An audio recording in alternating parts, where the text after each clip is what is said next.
कोई एक वचन निकाले मेरे साथ, कोई निकाले गलातियों की पुस्तक, उसका कोई निकाले 6वां अध्याय और उसका 7वां वचन। धोखा ना खाओ, हाँ परमेश्वर ठट्टों में नहीं उड़ाया जाता। हाँ क्योंकि मनुष्य जो कुछ बोता है हाँ, वही काटेगा। हालेलुया।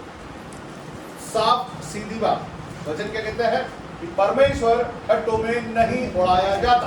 एक बात पहली बात, और लिखा है कि जो कुछ तुम बोते हो वही काटो। अब किसान अगर गेहूं चाहता है अपने खेत से और बाजरा बोते और बोले चलो, क्या होता है, किसको पता चलेगा? क्या बोले, किसको पता चलेगा? और बोले तो बाजरा डाल के चाहिए तो गेहूं क्या निकलेगा? बाजरा निकलेगा। जो डाला उसने वही निकलेगा। हाँ, जो कुछ डाला गया वही निकलेगा। वैसे ही अगर हम परमेश्वर यीशु मसीह से प्रेम करते हैं और अपना मसीही जीवन जीते हैं, तो जैसा जीवन हम जी रहे वही आने वाले समय में हमको देखना पड़ेगा। बोलो आमीन। आमीन। अगर हम दिखावे के मसीह हैं तो दिखावे के मसीह रहेंगे, दिखावे की चीज रहेगी। लेकिन अगर हम सच में विश्वासी हैं और धर्मी हैं और सच्चे हैं परमेश्वर के लिए और ईमानदार हैं, सबसे पहले आमीन। वचन कहते हैं आपने प्रार्थना की, आपने परमेश्वर से बोला प्रभु मुझे रोटी दे दो, और परमेश्वर पत्थर दे दे, चलेगा। आप क्या बोलोगे ये परमेश्वर सही नहीं है, ये सच्चा परमेश्वर नहीं है। परमेश्वर सच्चा क्यों कहलाया हमारा परमेश्वर? क्योंकि आप जैसा चाहते हैं वैसा। चट्टानों से जो परमेश्वर पानी पिला दे, तो प्यास लगी तो पानी मिला, तो पानी मांगा तो पानी ही मिला। आमेन। और वचन कहता है पवित्र शास्त्र में कि तुम्हारे रोटी मांगने से रोटी ही दूंगा। तो हमारी भी ईमानदारी है, हमारी भी जिम्मेदारी है कि जो बो रहे हैं आज हम अपने जीवन के साथ में वो ही काटना है ईमानदारी के साथ। हम इस बात को खूब अच्छे से समझ लें कि जो कुछ भी बोलते हैं वैसा ही कटेगा। आज कटनी के समय, आने वाले समय पे जब यीशु मसीह आएंगे लेने के लिए, तो हम वैसे ही पाए जाएंगे। अगर सच में ईमानदार पाएगा तो सबसे आगे वाली लाइन में खड़े रहेंगे। हालेलुया। दिखावे का जीवन दिखावे का होता है। अगर ईमानदारी से हम परमेश्वर के हैं, परमेश्वर हमारे, और हम सच में आशीषित हैं। आमेन। सीधी साफ सुथरी बात है। अगर हम सच में ईमानदार हैं परमेश्वर के लिए, तो परमेश्वर भी हमारे लिए ईमानदार है। आपने प्रार्थना की, आपकी प्रार्थना सुन ली। अभी मैं आपको एक गवाही बताता हूँ, स्टोरी नहीं बोलूंगा। एक भाई यहाँ पर आए कुछ दिनों पहले, पिछले साल 2 साल पहले, और वो बहुत दुखी थे। अपने चर्च के किसी को जानने वाले थे, वो उनके साथ में आए। चर्च आए, चर्च आने के बाद पता चला कि उनके जीवन में नौकरी नहीं है, बहुत परेशान है, उनकी पत्नी से उनका झगड़ा होता है और उनकी प्रॉपर्टी पर डिस्ट्रीब्यूट, बहुत सारी समस्याएं हैं। उनसे बोला गया कि आप 4 रविवार इस चर्च में आइए। क्या बोला गया? 4 रविवार आप इस चर्च में आइए, क्योंकि जहां आप जा रहे हैं मसीही हैं वो और विश्वासी हैं, ऐसा बोलते हैं। और वो सालों से, सदियों से एक चर्च में जा रहे हैं। उसके बाद भी किसी ने उनको बताया कि हमारा चर्च आशीषित चर्च है, यहाँ परमेश्वर की जीवित उपस्थिति है। ईमानदारी के साथ परमेश्वर सच में अपने लोगों की प्रार्थनाएं सुनने के लिए यहाँ आते हैं और सुन भी लेते हैं और मान भी लेते हैं, और जो आप चाहते हो वो दे भी देते हैं। तो वो आए, उनको बोला गया 4 संडे आप चर्च आइए। 4 संडे चर्च आए, उनकी नौकरी लगी। हालेलुया, ताली बजा दो परमेश्वर। जैसा उन्होंने परमेश्वर सुना, सच में वैसा परमेश्वर पाया भी। यहाँ ये बात सही है, ये कलीसिया ऐसी है, यहाँ पे सिर्फ 4 रविवार आने से और वचनों को सुनने से मेरे जीवन का उद्धार, ये एक्चुअली उद्धार है। क्या है? उद्धार। जो नहीं हो पा रहा, कभी किसी का कहीं नहीं हो पा रहा, सालों से नहीं हो पा रहा, और आप आए, आपने सही शिक्षा और सच्ची शिक्षा को सुना, कान लगाया और उसको मान लिया, और उसमें आपने बोला कि ऐसा परमेश्वर को मानना है, ऐसा प्रेम करना, और ऐसा करके जो लेने आए थे, अगर वो बीमार थे वो ठीक हो गए तो उद्धार है। अगर वो श्राप में थे, बंधन में थे और छुड़ा लिए गए तो उद्धार है। अगर वो बेरोजगार थे और नौकरी पा ली तो ये भी उद्धार है। और जब उद्धार हो गया, भाई नौकरी लग गई, तो फिर टाइम कहाँ है? अब नौकरी लग गई, नौकरी लेने आए, लग गई नौकरी। अब टाइम कहाँ है चर्च आने का? भाई नौकरी पे जाते हैं, संडे चर्च कैसे आ सकते हैं भाई साहब? हमारा तो काम हो गया। हालेलुया। हालेलुया। 2 साल खूब मेहनत की, नौकरी की, और 2 साल के बाद पता चला नौकरी चली गई। अब जब नौकरी चली गई, पत्नी वापस नोचने खसोटने लगी, बच्चे सताने लगे, तो वापस आए। चलो छोड़ो, बोले वो पैसा मुझे से वैसे ही हो गया, अभी पैसा क्या बोया किसने? आप काटेगा कौन? आप। मैं क्या करूँगा? मैं कुछ कर सकता हूँ यहाँ पर? मैं वो कर सकता हूँ जो आपको बता सकता हूँ, सिखा सकता हूँ कि आप ये सुने, सीखें और वैसा करें। उनकी जिम्मेदारी बनती थी इस बात की कि वो परमेश्वर के भवन में पहुंचे और यहाँ खड़े होकर हाथ उठा के बोले, हाँ सच में मैंने परमेश्वर की सच्ची महिमा देखी है। हमें मैं नहीं कहता इतना बड़ा पीतल का थाल लेके आओ, उसमें फ्रूट सजा के लाओ, उसमें ये मिलाओ वो मिलाओ ये मिला के इधर चढ़ाओ, जब तक जो मन नहीं होगा नहीं। इधर खड़े होकर कम से कम हाथ उठा के गवाही दे दो, मेरे जीवन में परमेश्वर ने काम किया और परमेश्वर सच्चा ठहरा मेरे लिए। और जब ये कर दिया है, परमेश्वर की महिमा चुरा ली है, तो अब दूसरा कौन सा तरीका है जिससे वो वापस छुटकारे में आ जाए? कोई एक बताए, क्या दूसरा क्या तरीका होगा? जी हालेलुया। पिछले हफ्ते हमने एक वचन सुना था कि जब तक एक एक पाई भर नहीं देगा, कौड़ी कौड़ी भर नहीं देगा, किसी तरह की कोई उम्मीद मत रखो। मेरी जेब से आशीष नहीं आती है, जिसके पास से आती है उसको उसकी महिमा देना पड़ेगा। उसकी महिमा नहीं चुरा सकते आप, वहीं से शुरू करना पड़ेगा। 2 साल में जो कुछ आपने दबाया वो उसको पहुंचाओ जिसने तुमको बोने के लिए, बिखेरने के लिए, खाने के लिए, सबके लिए दिया। आमीन। तुम्हारे पास कुछ नहीं था, परमेश्वर ने तुम्हारा बंदोबस्त बनाया। जिस परमेश्वर ने बंदोबस्त बनाया उसको देना है। अगर नहीं दोगे तो तुम्हारे पास कहां से आएगा वापस? हालेलुया। ये मैं नहीं कहता, ये पवित्र शास्त्र कहता है, जो बोलते हो आप वही करो। और कोई वचन निकाले, मेरे साथ निकाले, कोई होशे की पुस्तक निकाले, पुराने नियम में जाए 8वां अध्याय 7वां वचन। वे वायु बोलते हैं, वे वायु बोलते हैं और वे बवंडर लगेंगे। हाँ, क्या होगा? हवा बनेंगे और बवंडर पाएंगे। क्या बोला उन्होंने? वायु मतलब हवा। तो क्या मिलेगा उसके बदले? बड़ा बवंडर मिलेगा, हवा का ही। और उनके लिए बस क्या मिलेगा? बवंडर बड़ा था। छोटी वायु वो, बड़ा वायु ले लो आप। क्या करो? हवा वही, हवा पाओ। कैसा है न्याय? मैं कहता हूं ऐसे नहीं, ये पवित्र शास्त्र कहता है कि जो बोया है आपने, अगर वायु वही है तो वायु को बड़ा बवंडर पालोगे। अगर आशीष वही है तो आशीषों का समंदर पालोगे। साफ बात है। अगर ईमानदारी वही है परमेश्वर के लिए, ठीक है, नहीं है आपके पास कुछ नहीं, आप नहीं, आपके पास भेंट नहीं है देने के लिए, कोई बात नहीं, लेकिन आपने अपना मन बोया है, परमेश्वर ने रोया, आपके आंसू बोया और बोला प्रभु मेरे पास नहीं है, लेकिन मैं ईमानदारी से आपका हूं और आपका बना रहूंगा। आमीन। हाँ, मैं आपका हूँ, आप मेरे मन को जा सकते, मेरे मन को जा, मैं ईमानदार हूँ। मैंने यही बोला तो मैं यही करूँगा, मैं और कुछ नहीं करूँगा। मैं ईमानदार हूँ, आपके लिए आपसे प्रेम करूँगा और करता रहूँगा। मेरे मनुष्य ऊंचा नहीं, मेरे परमेश्वर ऊंचा है। मनुष्य एक बुद्धिजीवी प्राणी है। क्या है? बहुत बुद्धिजीवी है। मैं तो समझता हूँ इतनी बुद्धि है उसके पास कि वो समझता है कि परमेश्वर कोई रोबोट है, और वो मनुष्य जो बुद्धिजीवी उसके पास है परमेश्वर का रिमोट। क्या है? वो चाहता है कि वो परमेश्वर को अपने हिसाब से चला दे। ये सही है। मजबूरियां, परेशानियां, बहाने और ये भी हो रहे हैं। अगर आप बहाने बोलते हैं तो बड़ा बहाना पाएंगे। क्या पाएंगे? बहानों का बवंडर। क्योंकि किसके लिए बोलते हैं? जिसके लिए आप बुलाए गए हैं, आदर के पद के लिए। किसके लिए बुलाए गए आप? आदर के पद के लिए। और आदर के पद की जगह पे आप वायु बोल रहे हैं। क्या बोल रहे हैं? तो क्या निकलेगा? इसमें मैं कुछ कर सकता हूँ? मैं प्रभु कर सकता हूँ। प्रभु आपको पता है, जब बहुत सारी विपत्तियां जब लोगों लेके आते थे तो मैं हंसता हूँ, क्योंकि परमेश्वर का आत्मा मेरे को बताता है कि ये बवंडर क्यों आया, क्योंकि इनने वायु वही तो बवंडर आया है। और मेरे को मैं क्या करूं? मैं हंसता हूं उस चीज को लेकर, और मैं बोलता हूं कि आपको पता तो है कि ये कैसे आने पाया है।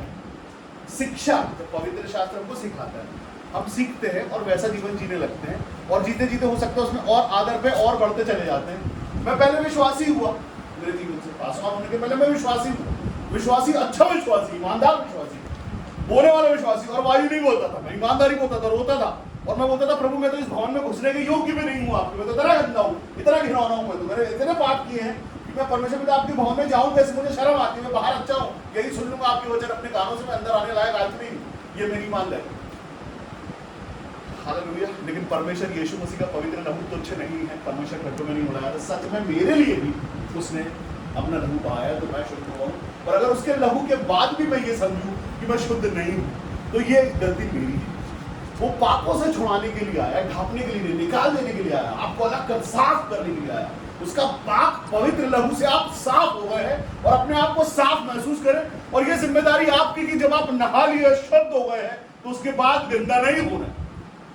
हालेलुया, यह ईमानदारी है आपकी। और अगर आपने ये किया, साफ होगा, उसके बाद ईमानदार में खड़े हो गए, तो उस विश्वास को जो आपने बढ़ाया, तो उसमें परमेश्वर भी आपको बढ़ा देंगे। आमीन। क्योंकि आप इस बात को मानते हैं कि मुझ पर दंड की आज्ञा नहीं है। यीशु मसीह ने बोला सारी पुरानी बातें बीत गई, हम सब यीशु मसीह का नई सृष्टि है। आमीन। तो हम मान लें कि हम नई सृष्टि और वो नए नए काम करने लग जाए, ईमानदार हो जाए परमेश्वर के लिए, परमेश्वर के नजदीक में बढ़ते चले आए, तो परमेश्वर आपको बढ़ा देंगे। क्योंकि परमेश्वर आपको बढ़ाना ही चाहते। आमीन। ये बारी हमारी है कि जिस दिन हम यीशु मसीह को जान ले, उस दिन से एक एक चीजें लिखी जाती हैं। बपतिस्मा जब आप ले लेते हैं, तो आपका पाप और आपका पुण्य दोनों लिखा जाता है। वजन किसका होगा? वो न्याय परमेश्वर करेगा। हालेलुया। हम यहाँ पर इस जगह पर आके जब हम परमेश्वर, इस सच्ची कलीसिया की अगर हम बात करते हैं जहाँ सच में परमेश्वर है, तो हमको भी वैसा ही ईमानदार होना है परमेश्वर, आमीन। जैसे वो है। अगर हम ये सोच के चले कि आज मैं परमेश्वर के भवन में जाता हूँ इस प्रार्थना को लेके, और मैं चाहता हूँ प्रभु आप जैसे हर प्रार्थना को सुनते, ये भी आप सुन लें, और आप लेके प्रार्थना पहुंचे और दाविद ने प्रार्थना लेकिन सुन ही नहीं रहा।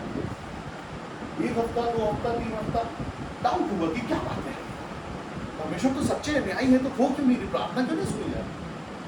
वो कहते तुम्हारे पुराने कामों को देखो, तुम क्या करते चले आ रहे हो, जब से विश्वासी हो तब से आज तक क्या करते चले आ रहे हो, ईमानदार हो क्या? अगर तुम मेरे ईमान, तो तब हम किसी से सवाल जब कर सकते हैं जब हम अपने कामों में ईमानदार। हालेलुया। हालेलुया। हम परमेश्वर से कैसे सवाल जवाब करें कि आप क्यों नहीं सुनते हो? वो कहता मैं तो वही हूँ, मैंने सिखाया, मैं तो वैसे ही जाता हूँ। पर जैसे एक स्ट्रिक्ट टीचर होता है, परमेश्वर वैसे ही है, दयालु है, ठीक है, अच्छा है, लेकिन सिखाने के लिए जिसको पुत्र जानते हैं उसकी ताड़ना करते हैं। तुमसे अगर 100 की उम्मीद और तुम 20 ला रहे हो, तो 80 के लिए डाला जाएगा मुझे परसेंट दोनों पैसे। हालेलुया। हालेलुया। अगर आप 100% काम कर सकते हैं और 20 पर रुक गए हैं, तो विपत्ति आएगी, ताकि आप उसमें से लड़ो, निकलो और आगे बढ़ो। 30 हो, 40 हो, 50% हो, और बाकी का परसेंट परमेश्वर बढ़ा देगा। आमीन। अगर हम वहाँ हैं और रुक गए हैं और आगे बढ़ना नहीं चाहते, तो आप वहीं रुके रह जाएंगे। ये खूब ईमानदारी के साथ समझ लें। आप 1 साल, 2 साल, 10 साल, 20 साल वहीं रुक जाएंगे। अगर तरक्की परमेश्वर चाहते तरक्की, तो आप क्यों नहीं करते? परमेश्वर आपको चमकाना चाहते, क्यों नहीं चमकते? परमेश्वर आपको सबसे अच्छा देना चाहते, क्यों नहीं ले लेते? हालेलुया। शिक्षा लेते जब हम क्यों आते परमेश्वर के भवन में? इसलिए कि आज प्रभु कुछ नया सीखेंगे और उस नई आशीष से फिर बढ़ जाएंगे। आमीन। वचन आपको नया देना चाहते, कहते जो तुम बोल रहे हो, अगर बहाने बोल रहे हो, बहाने ही निकलेंगे। और सोचो अगर परमेश्वर ने तुम्हारे सामने बहाना कर दिया तो क्या होगा? अभी मैं आपको बताऊं, पिछले कुछ समय पहले मेरी पत्नी ने मुझसे बोला कि मेरे लिए, आप सबके लिए स्पेशल आशीष बोल दो, मेरे लिए कुछ स्पेशल आशीष बोल। मैंने क्या है वो स्पेशल आशीष जो तुम चाहती हो? वो कहती मैं 1 लाख रुपए महीना कमाना चाहती हूँ। मैंने यीशु मसीह के नाम में मैं तुम्हारे लिए भविष्यवाणी करता हूँ कि तुम 1 लाख रुपए महीना कमा लो। हालेलुया। वो समय आ गया, वो कमा लिया। आमीन। उसके बाद और लालच आया उसको। वो बोली कि आप मेरे लिए कुछ स्पेशल प्रार्थना कर दो, आज मेरा बर्थडे, अभी एक मई को बर्थडे था। वो बोली कुछ और स्पेशल प्रार्थना कर दो। मैंने वो प्रार्थना क्या है? वो बोली मैं 2 लाख रुपए महीना कमाना चाहती हूँ। मैंने यीशु मसीह के नाम में तुम 2 लाख रुपए महीना कमा लो, और वो भी कमा लिया उसने। अरे ताली बजा दो भाई। वो भी कमा लिया उसने। और जो कुछ भी वो सोच के गई थी, जितना उसका फंसा था, जितना उसका पिछले 2-3 सालों से जो काम करे, उसमें कुछ बचा, कुछ कमीशन रुक गया था, वो सब कुछ मिलकर एक बार में हो गया। हालेलुया। ईमानदारी का परमेश्वर, जैसे पिछले बार मैंने थोड़े से उसमें बोला था कि उसने ही मुझे सिखाया है कि कैसे करना है। जब मेरा अकाउंट जब रहता था, तो अकाउंट चेक करती थी, मेरा पैसा, सैलरी जब आती थी अकाउंट में, अकाउंट देख के जितना अकाउंट में पड़ा रहा था, तो उसका टाइप निकालती थी पहले, एक पॉकेट में रखने बोलती थी, बाकी इसके बाद घर खर्च के लिए दूसरी पॉकेट। ऐसे करके उसने मुझे सिखाया। मैं इस बात का जिंदा गवाह हूं। मैंने मेरे जीवन में जो आशीष देखी वो बोने से, क्योंकि हम सच में परमेश्वर के राज्य में सच में ईमानदार से मिलते हैं। अगर हम ईमानदारी से मन रहे हैं, सुनने वाला मन लाए, सुनने वाले कान लाए। यीशु मसीह ने बोला जिसके कान हो वो सुन। मेरी भेड़ मेरा शब्द पहचानती, मतलब मेरे लोग मेरा शब्द पहचानते हैं, मेरे लोग मेरी बात पहचानते हैं, मेरे लोग मेरे वचन को सुनते हैं और उस पर चलते हैं, क्योंकि वो मेरे हैं। तो जो मेरे लोग हैं, जो परमेश्वर के लोग हैं, वो आशीष भी पाएंगे आमेन और उसी मेज में से खाएंगे भी जहां से परमेश्वर यीशु मसीह के पास है, क्योंकि वही अधिकार हमें दिया गया है संतान होने का। सब कुछ साफ है एकदम। अगर हमें परमेश्वर के लिए पहली बार वचन सुने, ईमानदार हो जाए, वो आशीष आपकी। Amen hallelujah. और सुनते जाएं, सुनते जाएं और सुनते जाएं और बुद्धिजीवी बने रहें। क्या करें? बुद्धिजीवी। क्या होगा? हमारा ही नुकसान होगा, क्योंकि संसार का जो ज्ञान है वो परमेश्वर के निकट मूर्खता है। हालेलुया पवित्र शास्त्र आपको सिखाने के लिए ही है। वचन आज कहता कि जो तुम बोगे वही करो। वचन कहता जो कुछ लिखा है, धोखा ना खाओ, क्योंकि परमेश्वर ठट्टों में नहीं उड़ाया जाता, क्योंकि मनुष्य जो कुछ बोता है वही काटे। साफ है ये बात, वही काटे। जो कुछ आपने बोया है, जो पिछड़ा करके आप यहां पहुंचे हैं, आशीष करके, ईमानदारी का जीवन जी के, शरीर के लिए जी के, अभिलाषाओं के लिए जी के, लालच के लिए जी के, या बहानों के लिए जी के, या जो कुछ भी करते चले यार, अभी वही मिल रहा है। मैं एक नहीं कम से कम 50 परिवार ऐसे जानता हूं जिन जो भी काट रहे हैं, आमेन हाँ, जिनमें विपत्तियां चल रही हैं, क्योंकि उनको सिखाया समझाया सब कुछ किया था, और आज उनके पास कुछ नहीं है और मुंह भी काला है परमेश्वर के भवन आने के लिए, क्योंकि वो बुद्धिजीवी है। वो झोंक के परमेश्वर कहता मैं टूटे पिसे मन वालों के संग रहता हूँ, तो क्यों नहीं आया तो पैसा मान लेके परमेश्वर के पास? क्यों इतनी लंबी नाक लगाया परमेश्वर से? और जानते भी हो कि गलती क्या है, क्या किया है हमने। हाँ, परमेश्वर दयालु है, पिता है। हालेलुया अगर आप औलाद हैं, बेटे हैं किसी ऐसे पिता की जिसके पास सब कुछ है, जो सब कुछ दे सकता है, तो आपको ईमानदार बन के, छोटा बन के, दीन बन के, नम्र बन के उसके पास ही जाओ। और मैं कहता गिड़गिड़ाने की भी जरूरत नहीं है। वो रास्ता देखता है ऐसे करके कि यहीं से गया यहीं से लौटेगा, बस आपका एक कदम पहुंचाना बस तो है वहां पर। आप अपने आप को बुद्धिजीवी बना के रखोगे, बोलोगे मैं अपनी बुद्धि विवेक से कर लूंगा, तो परमेश्वर मौका लेंगे, ठीक है करो, हो जाए तो बता नहीं, और लगा लो बुद्धि ज्ञान, जब हो जाए तो बता नहीं। जैसे ही हमारे जीवन में विपत्ति आए, हमको समझ लेना चाहिए कि कुछ तो गलती चूका है हमसे हमारे जीवन में।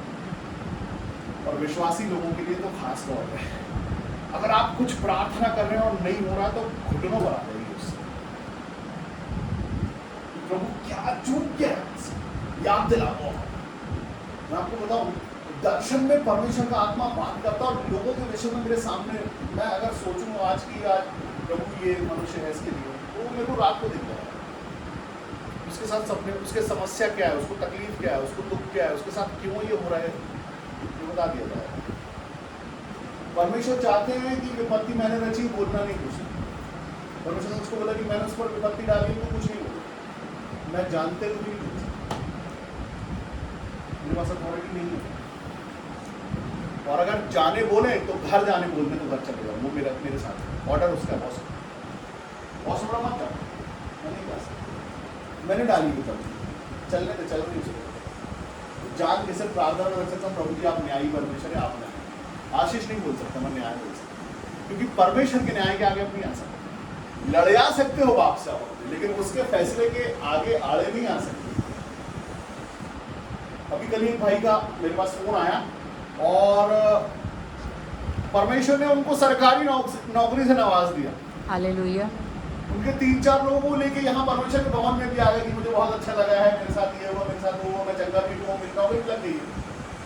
हाँ, लेकिन बोने के लिए सिखाने के बाद भी बीज नहीं आए, और ना खुद दिया अपने, ना और जो लाए थे उनको बोले देने की जरूरत नहीं है, सब फ्री ऑफ कॉस्ट। इधर क्या है, कुछ देने की जरूरत नहीं है, इधर देना नहीं पड़ता। और तो वो भी उनका हिस्से का सबका कमा लिया उन्होंने। और पिछले कुछ समय पे हम ऐसा मनुष्यों में ऐसा बोलते हैं कि ऐसा एक मुहावरा है, दूसरे के फटे में टांग नहीं डालने का। क्यों? सबको पता है, बुजुर्ग हमारे सिखाते थे, दूसरों पे कुछ तकलीफ हो तो उसमें घुसने की जरूरत नहीं है, अपन नहीं तो उनकी विपत्ति तुम पे आ जाएगी। मसीहों के साथ भी यही है। और एक स्टोरी बताता हूँ, वो भी स्टोरी नहीं गवाही। एक भाई है हमारे भाई साहब, उनको कुछ प्रार्थना करने का, किसी के लिए प्रार्थना करते, वो किसी के लिए भी प्रार्थना करते वो दुनिया की चीजों उनके ऊपर लग गई, उनका एक बड़ा बेटा चला गया। क्या हुआ, बड़ा बेटा चला गया, दूसरे का नंबर आ गया। ये तो परमेश्वर को धन्यवाद है कि दूसरे का नंबर जब आया तो धोखे से यहाँ जान पहचान हो गई और वो यहाँ उनको बता दिया कि ये मत करो, इसको बचा लो, इसको रहने दो, ये बच जाएगा, इसको कुछ नहीं हुआ, ठीक हो जाएगा। उससे तकलीफ हुई, भयंकर तकलीफ, और उससे परमेश्वर ने उसको निकाल दिया। हालेलुया। ऑपरेशन की नौबत हुई उसकी, बचा लिया परमेश्वर। कौन बोला? परमेश्वर अपने लोगों को तैयार करते और उनको अधिकार देते। जिसके पास अधिकार है, दुष्ट आत्मा पूछते, बोले मैं यीशु को भी पहचानती हूँ, पौलुस को भी, आप कौन? इंट्रोडक्शन दीजिए, चेक करो। रैगिंग हो गई उसकी, बहुत गंदी वाली करवा। हाँ, परमेश्वर आपसे प्रेम करते और सिखाते हैं, और आपसे आपका काम अगर सुनना चलना, इसमें जब आप बढ़ते चलोगे, बढ़ते बढ़ते बढ़ते बढ़ते परमेश्वर आपको ऐसी जगह पहुंचा दोगे, जब आप पलट के देखोगे तो चारों तरफ भीड़ दिखाई देगी। ये कैसे होगा? ये आपकी ईमानदारी और आपके बोले से होगा कि मैंने सुना, मैंने कर लिया। मेरे बेटे ने किया कि नहीं, मेरी पत्नी ने किया कि नहीं, मेरे पापा ने, मेरी मम्मी ने, मेरे पड़ोसी ने, मेरे रिश्तेदारों ने किया कि नहीं, उससे मतलब नहीं है। मैंने किया क्या?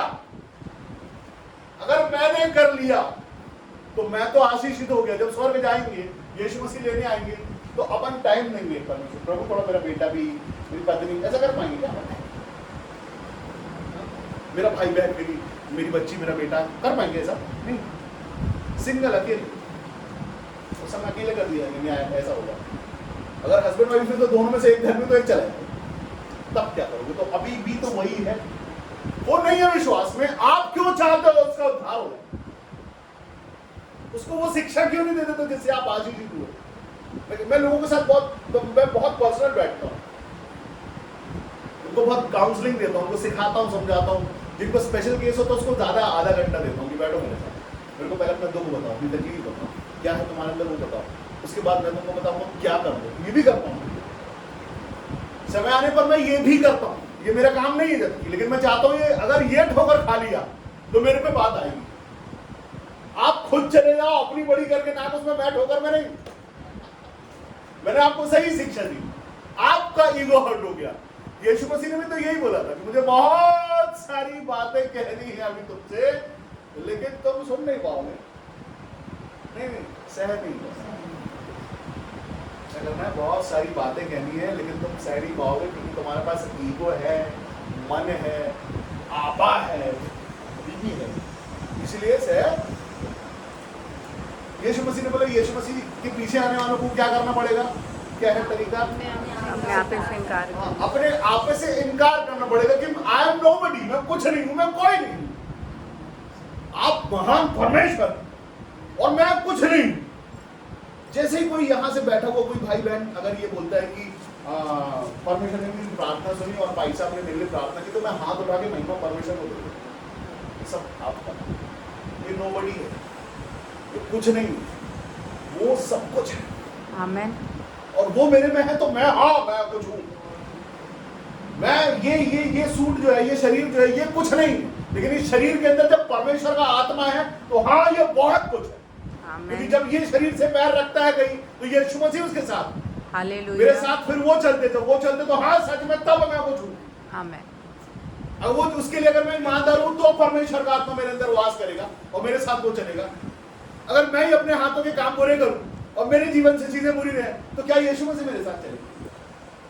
अगर मैं ईमानदार हूं परमेश्वर के लिए, अगर मैं ईमानदार हूं परमेश्वर के कामों के लिए, अगर मैं ईमानदारी से एक एक पाई उस जगह पहुंचाता हूं जहां के लिए वो आई है, तो परमेश्वर का राज्य है और महिमा है। और मेरा, क्योंकि मैंने सही काम किया, इसके लिए मेरे जीवन पे आशीष है। अगर मेरे पास कुछ कहीं से आता और उसके बाद मैं उसको अपने भोग विलास में लगा लेता हूं तो क्या वो आशीष सही ठहरी? जिसने दिया उसके जीवन में भी प्रॉब्लम। लिखा है कि एक अंधा दूसरे अंधे को कैसे रास्ता दिखाएगा, ऐसे में तो दोनों। और मैं समझता हूँ 6 साल की कलीसिया में, 6-7 साल से जब से अब कलीसिया में, तो गड्ढे में तो कोई नहीं। हालेलुया, आशीषों में बहुत सारे चले गए। आमेन। कई लोग बोलने लगे, कई लोगों को परमेश्वर ने बड़ा ज्ञान दे दिया, वो भी अच्छी बात है, अच्छा है, अच्छी चीज है, कोई बात नहीं, बुराई नहीं। गड्ढे में कोई डूब के मरा नहीं है। हम जिस आशीषों में रहते हैं वहाँ परमेश्वर हमें बढ़ाते हैं, आमेन। और ये कलीसिया बढ़ रही है और इस कलीसिया में लोगों के जीवन बदल रहे हैं सच में, आमेन। क्योंकि आप ईमानदारी से सुनते हैं, ईमानदारी से सुनते हैं, ईमानदारी से करते और बढ़ जाते हैं। अचानक रातों रात वचन कहता है उनके बीच में से निकलो और अलग रहो, मैं तुम्हें ग्रहण करूंगा। आमेन। जिन पर श्राप है, जिन पर बंधन है, जिन पर लालच है, जिन पर अभिलाषाएं हैं, वो हमारे लोग नहीं हैं और ना हमारी कम्युनिटी। उनके बीच में से निकलो, क्योंकि परमेश्वर आपको बढ़ाना चाहते हैं। उनको मौका दिया गया था, वो नहीं बढ़ पाए, अब बारी आपकी है। हालेलुया। सुनो, निकल जाओ।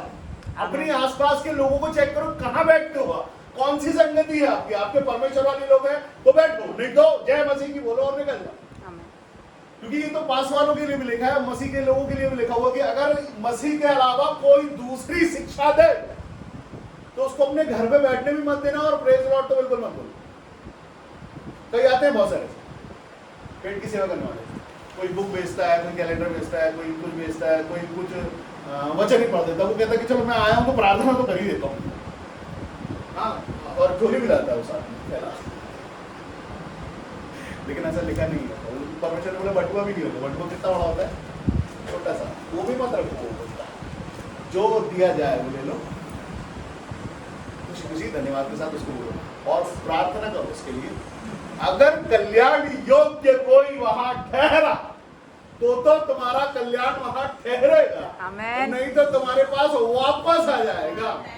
क्यों? क्योंकि आप योग्य नहीं होंगे। लेकिन परमेश्वर को धन्यवाद है, इस कलीसिया में सबसे पहले योग्य बनाया जाता है। हालेलुया। आप ईमानदारी से सुन के योग्य बनते हैं और आशीष बोली जाती है और आपको मिल जाती है, चाहे पीछे बैठे हो या आगे बैठे हो। इसके पहले आपको योग्य बनाया जाता है, छीला जाता है, रगड़ा जाता है। हो सकता है कई बार कटाक्ष पड़ जाए आपको, ऐसा होता है।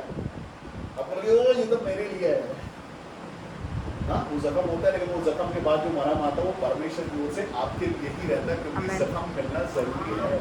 हालेलुया। जिसे मैं पुत्र जानता हूँ उसी की ताड़ना करता हूँ। 5 में से जिससे परमेश्वर प्रेम रखते हैं, 5 में से एक ही की। बाजू वाले की नहीं कर रहे उनको ताड़ना, क्योंकि उनको पुत्र नहीं जानते हो। अब क्या करोगे? जिसको पुत्र जानता हूँ उसी की ताड़ना करता हूँ। हालेलुया। एक परिवार में 5 लोग हैं, 5 में से एक से परमेश्वर प्रेम करते हैं और उसको पुत्र जानते हैं, उसी की ताड़ना होगी, बाकी 4 हो जाएगी। हालेलुया। हालेलुया। ये परमेश्वर का न्याय है। परमेश्वर चाहते हैं कि तुम थोड़ा और ज्यादा करो, तुमसे ज्यादा और प्रार्थना चाहिए, तुमसे समर्पण और चाहिए। हालेलुया। ये हालेलुया। जरूरी नहीं हर एक पर एक सी परीक्षा है, नहीं, सॉरी। अगर आपके परिवार में आप चुने गए तो आप ही पर आए, आप ही से परमेश्वर को चाहिए, आपसे प्रेम करते हो, आपसे आपको इंडिविजुअल वचन का नहीं सकते। वापस पढ़ो, होशे की पुस्तक में वापस जाओ, आगे पढ़ो उसको, वायु होते हैं, से आगे पढ़ो। उनके लिए कुछ खेत रहेगा नहीं, हाँ, उनके लिए खेत नहीं रहेगा, और उनकी उपज से कुछ आटा होगा। हाँ, और यदि हो भी तो परदेशी उसको खा डालेगा। हालेलुया। क्या होगा? परदेशी खा डालेगा। किसकी उपज? जो वायु होने वाले हैं उनकी उपज परदेशी खा जाएंगे। बड़े नुकसान की बात है। कुछ बचेगी नहीं उनके पास, विचार के पास। मैं आपको बताऊं, मैंने ये देखा है कि जो परमेश्वर के राज्य में बोलते हैं वो आशीष कमाते हैं। बोलो आमीन। आमेन। और जो नहीं बोलते हैं वो किसको देते हैं फिर जाके? कौन है परदेशी? परदेशी है डॉक्टर, परदेशी है पुलिस वाले। रोको चालान काटेगा, होगा चालान काटेगा। क्यों? क्योंकि उसको दिया नहीं जिसको देना था, तो उसको दो। परदेशी चट कर जाएंगे, आपका माल आटा भी नहीं मिलेगा, क्योंकि बोया आपने, आपके खेत भी नहीं लिखा है, खेत भी नहीं बचेंगे तुम्हारे, खेत भी नहीं है, क्योंकि तुमने बोया वायु, बवंडर निकला, वो खेत भी चला गया, आटा भी नहीं आया, और जो आया वो भी परदेशी। और ये कर कौन रहा है? बस लड़ो, कैसे लड़ोगे? लड़ सकते हो परमेश्वर से लड़ नहीं सकते। परमेश्वर से लड़ो, प्रभु क्या कर दिया, गलती हो गई, मैं मानता हूँ। नेक्स्ट टाइम के थोड़ा लौटा दो, वो देगा, आमेन। पहले से ज्यादा देगा ताकि आप ज्यादा महिमा करो। इसके पहले कि ये सिचुएशन आया, हम नए जीवन में जी रहे हैं, नई आशीष में जी रहे हैं, नए नियम की कली से हम, तो परमेश्वर कहता है कि जिसके पास जो है मुझसे वो ले लूंगा, और जिसके पास उसको और दूंगा। उसके पास है क्यों? कितने लोग जानते हैं इस वचन को? कितने लोग समझते हैं? कितने ने सुना है ये वचन कि जिसके पास जो है मुझसे ले लूंगा, जिसके पास है उसको और दूंगा। कैसे क्यों दूंगा? और क्योंकि उसके पास रह पाया है। क्यों रह पाया है? क्योंकि उसने परमेश्वर को दिया है, परमेश्वर उसको पहचानते हैं, इसलिए उसके पास है, उसको और दूंगा। क्योंकि वो देता रहता है इसलिए उसको और दूंगा। क्योंकि वो बोलता रहता है इसलिए और आशीषित करूंगा उसको। और जो नहीं दिया इसलिए उसके पास नहीं है, तो जो है वो भी ले लूंगा, क्योंकि वो भी मेरा है, मैंने ही दिया है उसको। वो सारे तोड़े हैं, आपने बढ़ा दिया। जिसने दे दे के परमेश्वर की महिमा की, उसके तोड़े बढ़ गए। और जिसने लिया और छुपा लिया, उसके पास से वो ले लिया जाएगा, क्योंकि तुम निकम्मे ठहरे, कुछ कर ही नहीं पाए। तुमको देने के बाद भी तुम कुछ नहीं कर पाए, तुम्हारे पास होने के बाद भी तुमने छुपा दिया। हालेलुया। तुमने आलस ही बोई, वहां पर आलस बोया, तो काटोगे क्या? आलस।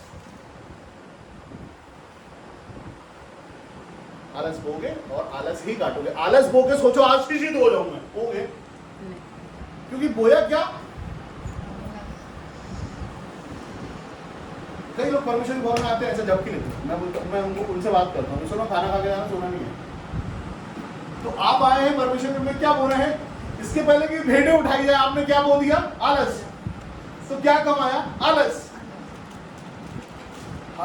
चौखाना, आंख खुली, कान खोले रहने चाहिए। अभी कुछ शब्द आया और मैं आशीषित हुआ। आमेन। अभी एक लाइन आई, एक वचन आया, मैं आशीषित हुआ।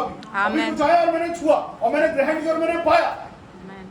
अगर वचन सुन के करंट नहीं लगता है तो ऐसे ऐसे मैं बताऊं, मैं जिस चर्च में जाता था, जब तक मुझे झंझनाहट नहीं होती, जब तक कुछ ऐसा कुछ आता नहीं था कि मैं हिल ना जाऊं, मैं जाता था ऐसे चर्चेस के अंदर, बहुत बड़े बड़े चर्चेस, नाम नहीं बताऊंगा। मैं सुनना चाहता था कि वाह, इस मनुष्य का बात नाम सुना मैंने, मैं सुनूं, आगे बैठ के सुनूं, क्या जल्दी तुम ऐसा बोलते भाई, मैं हिल जाऊं। मैं खड़े होकर ताली बजा दूं परमेश्वर की, वाह प्रभु क्या बात है। और मैं पूरा सरमन चले आता, और जैसे ही लगा कि अब झपकी आने वाली, मैं उड़ जाता हूँ, क्योंकि मैं अपना आलस नहीं करता। मैं परमेश्वर को खोजता ढूंढता रहता। मैं अकेले में बैठ के एक बार यहाँ बैठा, प्रार्थना कर रहा था और मेरी आंखें बंद थी या दीवार थी, तो वहाँ बैठे बैठे दिखाई दिया कि राजाओं के वेश में यीशु मसीह, एक हाथ में राजदंड है, बढ़िया मुकुट है, और वही कपड़े जैसे बताए जाते हैं, जहाँ से मेरे से थोड़ी सी ज्यादा है, यहाँ से आए, और मेरे बाजू में, और मतलब ऐसे कि जमीन पे पैर रख रहे कि नहीं मेरे को मालूम नहीं, मैं समझ नहीं पा रहा, मैं देख रहा हूँ अपनी आंखों से, और मेरे बाजू में आके मेरे हाथ के ऊपर उन्होंने ऐसा हाथ रखा और मैं झन्ना गया, जैसा भी झन्ना, सर से पैर, मेरे हाथ के ऊपर हाथ रख के बोले कि कोई बात नहीं, यहाँ कोई नहीं है लेकिन जिसका इंतजार कर रहा है, जिसको तू चाहता था, वो यहाँ है। हालेलुया। मैं तेरे साथ हूँ, और मैं महसूस कर रहा हूँ जैसे आप दोनों बैठे हो, ऐसे मैं महसूस करूँ कि मेरे बाजू में बैठ, मेरे हाथ में किसी ने हाथ रख के मुझे ढाढ़स दिया है, देख मैं तेरे साथ में हूँ, यही हूँ, घबराया मत कर, यहाँ मत ढूंढा कर, यहाँ मत ढूंढ, मैं यही हूँ तेरे साथ रह। और उस दिन के बाद से मैंने कभी डाउट नहीं किया। हालेलुया। मैं बोल के जाता हूँ कि अगर मैं आ रहा हूँ तो मेरे साथ वो आ रहा है, तो मेरे साथ में चलता है, वो आएगा तो कुछ होगा, इसके लिए तैयारी कर लो। वो आएगा तो उसको ऐसे ही मत भगा देना, उसको बैठने की जगह देना, उतना अच्छा बंदोबस्त करना, खिलाना नहीं मेरे बच्चा, लेकिन उसका जो अपने खुले मन से तैयार, जैसे शादी में जाते समय तैयार होते हो ना, कईयों को मैंने देखा जब किसी के घर में पहुंच जाओ वो वैसे खड़े हो जाते हैं, फिर वो दुख होता है इस बात से कि जब कहीं जाने के लिए तैयार होते हैं तो उस समय तैयार रहो कि जैसे कॉटेज मीटिंग होने वाली, तो तैयार हो जाओ कि अभी यीशु मसीह मेरे घर में आएगा, आज उत्सव का दिन होने वाला है, खुशी मनाने का दिन होने वाला है, यीशु मसीह आ रहा है भाई। यह मन तो है हमारा, मन ही से तो बोलता है, अगर स्वागत ही सही नहीं है किसी का। शादियों में क्या होता है, लोगों का हमारा स्वागत बहुत अच्छा होना चाहिए, हम लड़के वाले हैं, मेरे क्या होता है, उधर चाहिए स्वागत है। परमेश्वर के भवन में जाएंगे, कौन सा स्वागत है? परमेश्वर नहीं जा रहे हैं, आलस ना, मैं पाने जा रहा हूँ आज कुछ नया, मैं उसकी उपस्थिति में जाऊंगा, चेहरा चमकेगा मेरा, आज तो चमका नहीं लौटूंगा। अभी दुख है, परेशानी मेरे घर में है, दुख परेशानी, यहाँ पे आनंद की भरपूरी है, वो आनंद लेने के लिए इतनी दूर से सफर करके धूप में यहाँ आया हूँ मैं तो। हालेलुया। हाँ, मैं इसलिए नहीं आया यहाँ पर कि मैं आलस के जैसे बैठे तो सुना भाई साहब बोल रहे, सुन रहा हूँ, हाँ सुना मैंने, जो लेने के लिए आया, वो जॉय है, वो खुशी है, वो आनंद है, वो परमेश्वर है, उसकी उपस्थिति है। आमीन। वो कहते हैं मैं देखता हूँ तुम्हारा पिछले संडे क्या बोया था तुमने आलस बोया, तो इस बार क्या लेके आए और लेके जाओगे क्या? खुशी जॉय, आंखें खुली, हाँ चौकन्ना हुए, सुन रहा हूँ प्रभु। तो परमेश्वर ने जैसा तुमने बोया वैसा पाओगे। निकाले वचन कोई निकालो दूसरा कुरिन्थियों उसका 9वां अध्याय 6, 7, 8 वचन। दूसरा कुरिन्थियों। परंतु हाँ। बात यह है, हाँ। जो थोड़ा बोता है जो थोड़ा बोता है वो थोड़ा काटेगा, थोड़ा काटेगा, जो जो बहुत बोता है वो बहुत पाएगा। हर एक जन हाँ। जैसा मन में ठाने जैसा मन में ठाने वैसे ही दान करे, वैसे ही काम करे। ना कूट के हाँ। और ना दबाव से, हालेलुया। जो कि परमेश्वर हर से देने वाले से प्रेम रखता है। आमीन। गुड़ गुड़ के, ये सिर्फ धन की बात नहीं है, ये जीवन की भी बात है। जाना है, चाहे जाना है, चले जाएंगे। अरे चल जाना है, धूप बहुत है, रात को सो के लिए उठे हैं, जाना है, चले जाएंगे। बैठ लेंगे, जाना है, भाई साहब नाराज होते हैं, चले जाएंगे 8:30 बजे पहुंच जाएंगे। किसके लिए आए हो? मेरे लिए आए हो क्या? नहीं, किसके लिए आए हो? परमेश्वर किसके के लिए आए हो? वो देखता है कैसे बोलते हो, कितना समर्पण रखते हो मन में। जिंदगी की मांगे मैंने फल मांगे हैं संडे का एक दिन ईमानदारी से जाते हो क्या? अपना मन ईमानदार रखते हो क्या? ये सोच के जाते हो कि आज जाना है परमेश्वर के भवन में, आज तो मैं जाऊँगा, आज मैं जल्दी जाऊँगा, आज सामने बैठूंगा, ज़्यादा सुनूंगा। हमारा जाना कैसा है? सच में जाना है, ऐसा वाला जाना है या जाना है? कितनी ईमानदारी है। वो कहता है कि जो थोड़ा बोलता है, परमेश्वर के राज्य में थोड़ा बोलने का मतलब सिर्फ धन नहीं है, अपना समर्पण भी बोलते हैं। आज मैं आपको बताऊं, मैं अपनी तारीफ नहीं करता कि मैं परमेश्वर में बहुत समर्पित, मैं 1% समर्पित हूँ। ये समर्पण ही तो है हमारा, परमेश्वर से लगाव, प्रेम करना, उसके नजदीकी बने रहना ही तो परमेश्वर में बने रहना। हमारी ईमानदारी ही परमेश्वर में आपको आशीषित है। हम अगर ईमानदार है परमेश्वर के लिए, सुनने के लिए, जाने के लिए, उस काम के लिए, और फोकस है उस काम के लिए कि मैं जाऊंगा, 50 काम होंगे, 50 जरूरी काम होंगे, लेकिन उसके बाद भी मैं 5 मिनट पहले पहुंचूंगा। अभी ये भवन तो ऐसा, हम जहां जाते थे वहां पर इतनी भीड़ लगाते थे लोग, फालतू की जबरदस्ती की जगह नहीं बैठने के लिए, मतलब धस के बैठे जाने में, नीचे बैठ जाता था मैं, यहाँ से बीच में आने जाने के लिए। लेकिन मैं जाता था और मेरे को जाना है, मैं पहुंचना चाहता हूँ, मेरे को परमेश्वर के भवन पहुंचना, मुझे शांति मिलती है। पूरे हफ्ते इंतजार किया मैं कि वो दिन आया मैं परमेश्वर के भवन में पहुंचू, क्योंकि बहुत विपत्तियां हैं, बहुत सताव है, बहुत समस्या है, बहुत दुख है। वचन कहता है धन्य है वे जो बुलाए गए हैं। हालेलुया। हमको परमेश्वर ने बुलाया आशीषित करने के लिए, अपने परिवार का हिस्सा बनाने के लिए, हमारी जरूरत पूरी करने के लिए नहीं। हमारा प्रेम कैसा है परमेश्वर के लिए, कैसे मन से बोलते हैं, या सिर्फ लेने चले जाते हैं, लूटने, छीनने, नोचने। परमेश्वर के भवन में जाना मतलब हमें बुलाया गया है, हम उस परमेश्वर ने हमें योग्य कर दिया कि हम वहां पहुंचाए गए। आपको पता है बहुत सारी कंट्रीज में बाइबल बैन है, आप ले आ नहीं सकते, गोली मार देंगे। लेकिन हम आज़ादी के साथ परमेश्वर की महिमा कर सकते हैं, स्वतंत्रता के साथ। आपको पता बहुत सारे चर्च जलाए जा रहे हैं, बहुत सारे लोगों को सताया, परेशान किया जा रहा है, लेकिन आप जिस कलीसिया में बैठे हुए हैं, ये परमेश्वर की कलीसिया है।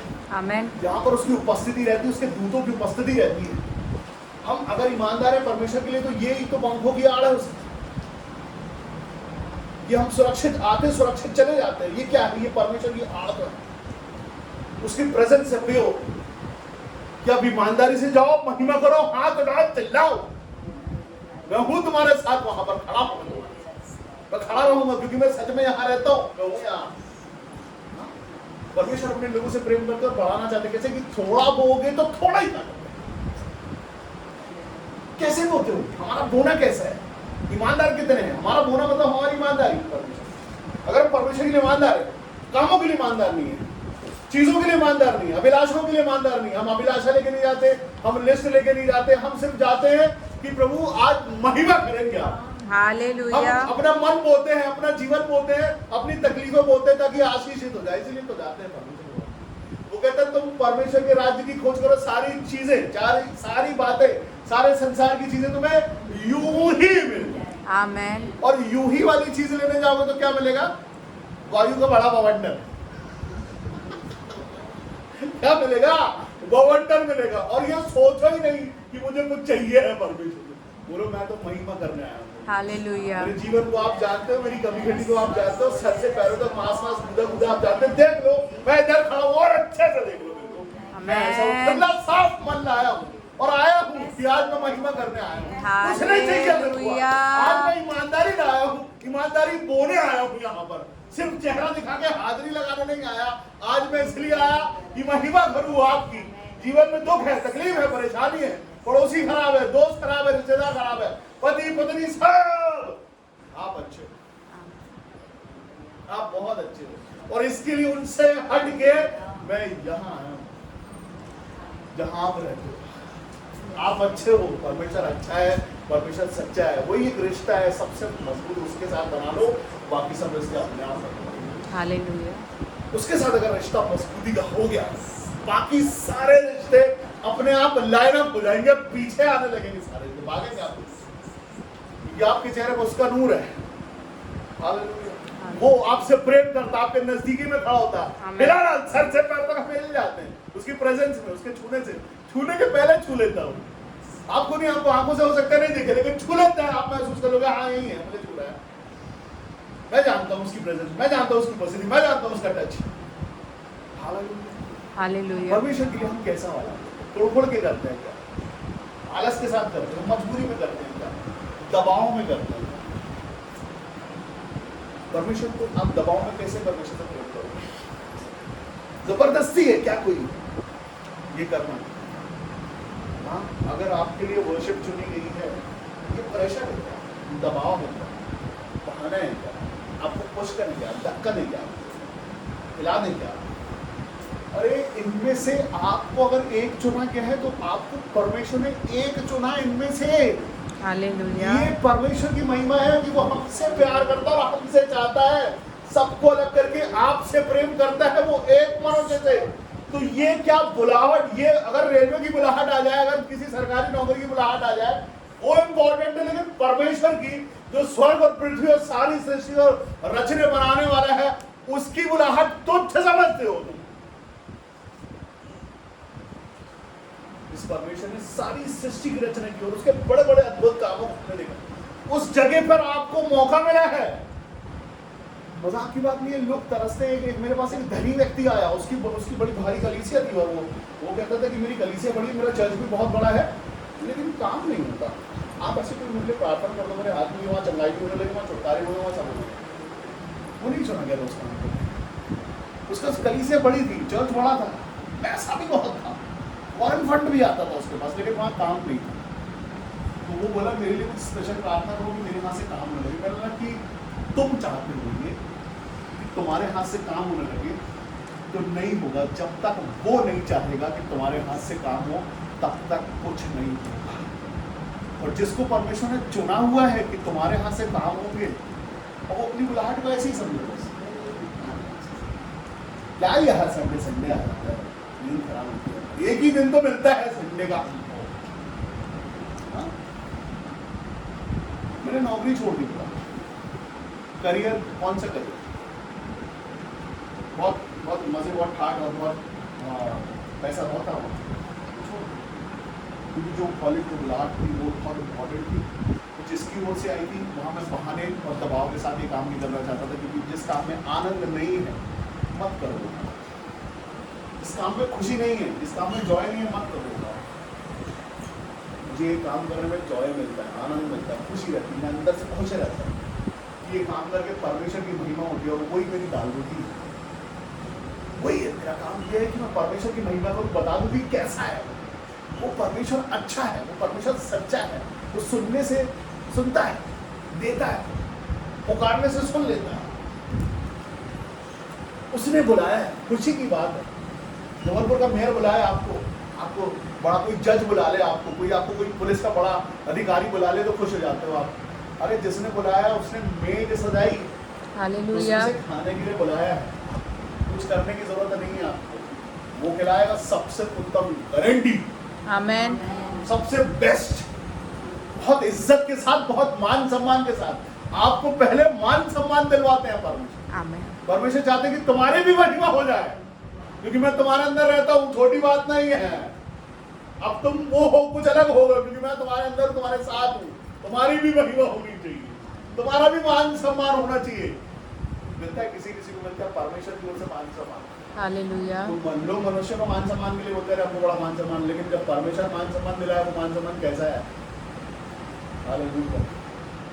क्योंकि जो बोया है, हम जो लोग नए आए हैं मैं उनको बता दूं कि गलातियों उसका 6वां अध्याय उसका 7 और 8 वचन पढ़ रहे हैं, जहां पर लिखा हुआ परमेश्वर कट्टों में उड़ाया नहीं जाता, जो बोता है वही काटेगा भी। जो बोया है आपने, आशीष बोइए तो निश्चित आशीष काटेंगे। आमेन। ईमानदारी बोई है तो निश्चित ईमानदारी काटेंगे। खुशियां बोई है तो खुशियां काटेंगे। जॉय बोया है, जॉय काटेंगे। गालियां बोई है तो बवंडर गालियों का, झूठ तो बवंडर झूठ का। आपको इतना बड़ा डब्बा मिले, अच्छा और रैप मस्त परफ्यूम की खुशबू आ रही है उसमें से, आपको लगे बड़ा भारी निकल गया है कोई भाई, और आप उसको खोलो और उसके अंदर कुछ ऐसा निकले कि जो बहुत बास मारता हो, तो बोले ये तो मान ली, क्या करो? कैसे लगेगा? तो इतना बड़ा खूबसूरत ऊपर से खुशबू वाला डब्बा, अंदर खोलो, ये क्या ले आया? कौन है तुम? कहाँ से आया? कैसे लगेगा? क्योंकि बोया क्या था तुमने? हमारा बोना परमेश्वर। अगर हम ईमानदारी से बोलते हैं, आप किसी को सर्टिफिकेट देने की जरूरत नहीं। आपका जीवन आशीषित है, इसका मतलब आपके जीवन में परमेश्वर है। हालेलुया। मैं किसी से ये नहीं पूछता कि कैसे आप, कभी कभी ऐसे पूछ लेता हूँ कि कैसे आप, लेकिन क्योंकि इसके पहले कि मैं पूछूं, मैं देख लेता हूँ कि कैसे हैं आप। हालेलुया। हाँ, झूठ सच जो भी है, ये इधर दिखता है मेरे को, टीवी है यार। इसके पहले कि मैं सिर्फ माथे पे उंगली बस रखूं, मेरे को सब पता चल जाएगा, सिर पे हाथ रखूं, मेरे को सब पता चल जाएगा, लेकिन ये अधिकार नहीं है कि मैं बताऊं। हाँ, मेरे को ये मानो रात को क्या खाया था तुमने, मैं क्यों बताऊं? यहाँ बैठे मन अभी क्या क्या सोच रहे हो वो भी मेरे को मानो, मेरे को आवाजें आ रही है अंदर की, आपके अंदर जो बातें हो रही है वो मेरे को सुनाई दे रही।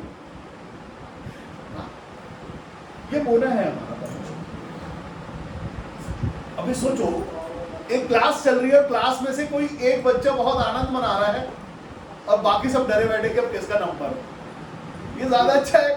सिचुएशन देखो कि हम सामने बैठा है, पूछ लो क्या पूछ रहा है, हम सब तो बात है, हमने जो बोया हमको पता है, अच्छे से होमवर्क किया है पूरा, हम सुनते हैं, पढ़ते हैं, चलते हैं। पीछे वाले घबराते हैं, धोखे से इधर ना देख लेंगे, ये इधर आ जाओ, तो पीछे वाले इधर याद कर पड़ी। परमेश्वर में ईमानदार अगर हम परमेश्वर में ईमानदारी होते हैं, वो सब विषय में ले लो, वो प्रार्थना के विषय में ले लो, वो उपवास के विषय में ले लो, वो भेंटों के विषय में ले लो, वो धन्यवादों के विषय में ले लो, वो दशमांश के विषय में ले लो, वो किसी भी बात में, वो परमेश्वर के लिए ईमानदारी। या अगर कोई बक रहा है परमेश्वर को, वो जगह पे जहाँ परमेश्वर को ठट्टों में उड़ाया जा रहा, वो जगह तुम्हारी नहीं, वो भी है। वो सबसे अगर आप निकलते हो, ये ईमानदारी। कई लोग मैं देखता हूँ वैसे कि कई ऐसी संगति में जाके बैठते हैं जहाँ परमेश्वर को ठट्टों में जाए, वो भी वहाँ बैठे हंस रहे हैं, अंदर से तो कह नहीं हमको बैठना नहीं चाहिए, लेकिन हम बैठे हैं। क्यों? क्योंकि हमारे लोग हैं ना, उठ जाकर बुरा लग जाएगा। जो परमेश्वर को समझते नहीं वो आपके लोग नहीं है, मैं बता दूंगा। हालेलुया। जो परमेश्वर का मान सम्मान नहीं करते, रिस्पेक्ट नहीं करते, वो आपके लोग नहीं है, आपके रिश्तेदार नहीं है। वो जो परमेश्वर से डरते हैं, बोलने से पहले, करने से पहले, वो आपके लोग। जो डरते ही नहीं है, बिल्कुल नहीं डरते जो परमेश्वर से, वो आपके लोग नहीं है, आपके रिश्तेदार नहीं है। क्योंकि वचन कहता है कि परमेश्वर ठट्टों में नहीं उड़ाया जाता, मजाक नहीं है। परमेश्वर परमेश्वर है, परमेश्वर परमेश्वर, उसकी महिमा है। अगर वो लेने पे आए तो तुम्हारे पोतों परपोतों से भी ले लेगा, लिखा है ऐसा पवित्र शास्त्र में, पढ़ चुके हम।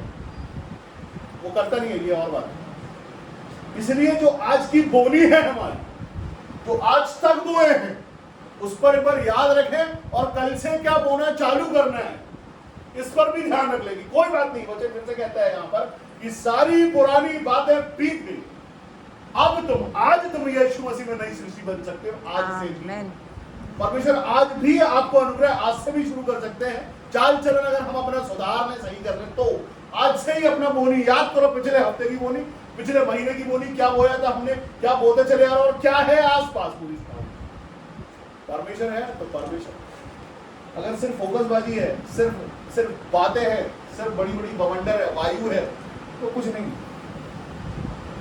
और बहुत समय, बहुत जीवन और बहुत प्रार्थना है, बहुत सब कुछ।